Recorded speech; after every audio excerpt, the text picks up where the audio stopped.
তো যে কথা বলতেছি, সব কথা বললি কি বোঝা যায়, বুঝতে পারা যায়? কোরআন আমাদের সামনে আছে, হাদিস রাসূলের বাণী আমাদের সামনে আছে, এই জন্য কি আমরা সব বুঝতে পারবো? সব মানুষের মধ্যে কি কোরআন মাজিদ অধ্যয়ন করে বা বিশ্লেষণ করে সব মানুষ কি এক ধরন বুঝতে পারবে? বোঝা সম্ভব? বোঝা সম্ভব? অবশ্যই না। আপনি যারা ভাবুক, যারা জ্ঞান অন্বেষণকারী আছেন, যারা সত্যের শুদ্ধ অন্বেষণকারী, অন্তর নিয়ে এগুলো চিন্তা ভাবনা করে, যারা এই পথের অনুসারী হতে চায়, তারা গুরুর কাছে যাবে, তারা মুর্শিদের কাছে যাবে, তারা পীরের কাছে যাবে, যাইতে হবে। হ্যাঁ, শিষ্য হয়ে যাইতে হবে, মুরিদ হয়ে যাইতে হবে। বাস্তব সত্যি বুঝে আসে না। কোরআন মাজিদে বর্ণিত আছে কি জানেন? লাহু মা ফিস সামাওয়াতি ওয়াল আরদ, এই আসমান এবং জমিন, এটার মালিক কে? আল্লাহ। তো আসমান এবং জমিনের একটা সংযোগ আছে না? বুঝতে পারবেন এটা? আসমান জমিনের সংযোগ আপনি বুঝতে পারবেন, আমি বুঝতে পারবো, সাধারণ বুঝি। এখন একটু বলে দেই, আপনি বুঝতে পারেন, চেষ্টা টাচ করতে পারেন। এই যে আমরা বিভিন্ন মাধ্যম ব্যবহার, এই যে মাধ্যম ব্যবহার করছি, এর পূর্বে তো এরকম ছিল। এরপরে ট্যাপ রেকর্ডার ছিল, রেডিও ছিল, তার পরবর্তীতে একটা টিভি, মানে যত মাধ্যম যন্ত্রাংশ, এই যে যোগাযোগের যত মাধ্যম আছে। আপনারা সিনেমা দেখেন নাই? যারা দেখেছেন সিনেমা সব অবগত যারা আছেন, দেখেন কীভাবে দেখানো হয়।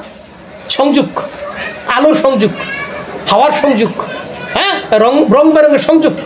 এটা কথাটা কম দামে হয়ে যাচ্ছে কিনা জানি না, বোঝাতে পারছি সঠিকভাবে। এই বিশেষ করে আমরা যে মাধ্যম আছে, যে মোবাইলের জগৎ বা টিভির একটা জগৎ আছে, প্রযুক্তির সর্বোৎকৃষ্ট একটা অবস্থান তো এটা না, আরও উন্নত হচ্ছে। কিন্তু এটা, এই যে সংযোগ, এই সংযোগটা কেমন? একটা মানুষ এক প্রান্ত থেকে কথা বলছে, আরেক প্রান্ত থেকে শুনছে, এক প্রান্ত কথা বলছে, আরেক প্রান্ত থেকে দেখছে, হচ্ছে না? দেখছে, শুনছে, হচ্ছে না? এটা কি সংযোগ মনে করেন আপনি?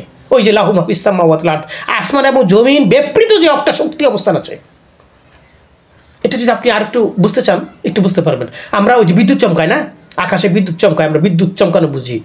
এই বিদ্যুৎ মানুষ গবেষণা করে পৃথিবীতে প্রতিস্থাপন করেছে। দেখেন বিদ্যুতের দ্বারা কি পরিচালনা, কি কাজ হচ্ছে।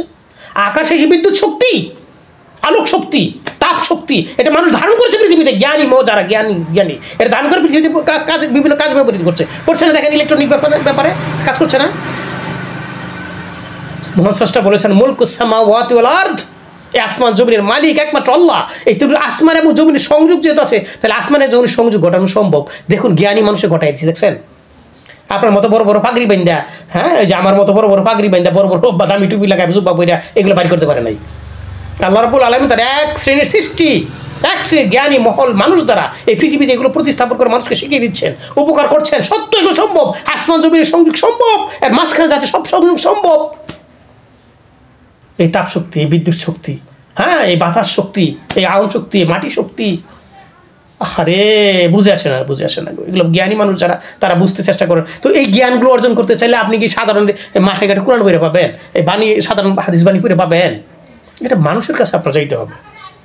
আপনি একটা কথা কিতাবে লিখিত আছে, আপনি যত মূল্যায়ন মনে করেন, এটা মূল্যায়ন হবে না যখন এটা কোনো মানুষ, কোনো জানলেওয়ালা, এই কোরআন আয়ত্তকারী, হাদিস আয়ত্তকারী, বিশ্লেষণধর্মী মহাজ্ঞানী মানুষ যখন তার কথার শারীরিক ছন্দ, সুর ছন্দে প্রচার করে, মানুষের ভাবের সাথে প্রকাশ করে, তখন এটা মানুষের আয়ত্তে আসে, মানুষ বোধগম্যতায় আসে, মানুষ বুঝতে পারে সহজে বোধগম্যতায় আসে মানুষের, এই সত্য।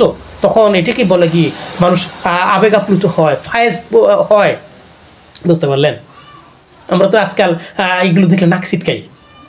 এগুলো কি সাধারণ কথা? আমি কথাগুলো হয়তো কঠিন হয়ে গেল, আমি সব কথা বলতেই চাই না। সব কথা বললে সব মানুষ বুঝবে না, গ্রহণ করতে পারবে না। এই জন্য আমি যত সাধারণ সব কথা বলবো, এই কথাগুলো বললাম, হঠাৎ মনে পড়ে গেলো যে আমাদের পারিপার্শ্বিক অবস্থা দেখে না, শরীয়ত মারফত জানলেও অজানলেও না, এই যে একটা অবস্থা চলছে না, বিতৃষ্ণার ভাব, পীর মুরিদি বিশিষ্ট বা গুরু শিষ্য বিতৃষ্ণা ভাব, এটা বিতৃষ্ণা ভাব থেকে আমার এই কথাগুলো মাঝে মাঝে আসে। মাঝে মাঝে না বললেই না, আর অনেক কথা আছে বলি না, যে কথা না বলি। তো এইগুলো বুঝতে হবে আপনাদের। আপনি জ্ঞান অর্জন করার চেষ্টা করেন, আর যারা জ্ঞান অর্জন করছে তাদেরকে আমি শ্রদ্ধা ভক্তি রাখি, তাদেরকে শেখার চেষ্টা করি। এখানে উদ্ভট আমি যা জানি না তাই মিথ্যা হয়ে গেল, তাই অজানা হয়ে গেলো, এটা হয়? এটা হয় না। আমাদের সমাজে জ্ঞান চর্চা করতে হবে, জ্ঞান চর্চার বড় অভাব, জ্ঞান গ্রহণ করার বড় অভাব, জ্ঞানকে কদর করার বড় অভাব। এইসব মানুষ নাই। জ্ঞান কদরকারী, জ্ঞান গ্রহণকারী, হ্যাঁ, জ্ঞান লালন পালনকারী মানুষের অভাব, খুব অভাব।